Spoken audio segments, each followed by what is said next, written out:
Welcome viewers, প্রতিদিনের মতো আজও চলে এসেছি আমার লাঞ্চের থালি নিয়ে।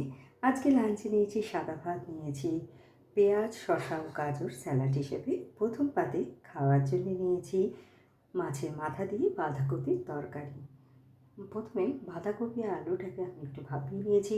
কড়াই তেলে মাছের মাথাটাকে ভেজে তুলে নিয়ে ওই তেলের মধ্যেই জিরে, তেজপাতা, শুকনো লঙ্কা ফোড়ন দিয়ে আলুটা ভেজে টমেটো কুচি, আদা, জিরে, লঙ্কা বাটা দিয়ে কষিয়ে ভাপিয়ে রাখা বাঁধাকপি, ভেজে রাখা মাছের মাথা, অল্প চিনি দিয়ে আমি এটা তৈরি করেছি। আর নামানোর সময় দিয়েছি একটু গরম মশলার গুঁড়ো।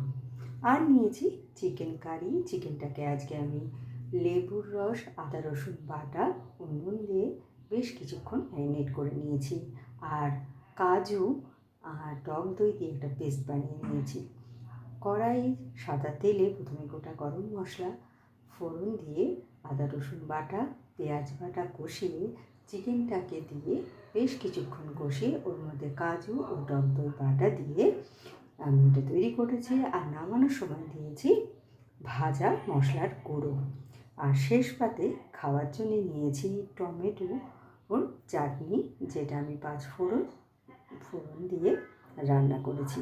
তো কেমন লাগলো আপনাদের আমার এই লাঞ্চের থালিটা? ভালো লাগলে লাইক, শেয়ার এবং সাবস্ক্রাইব করবেন আমার চ্যানেলকে। Thank you for watching.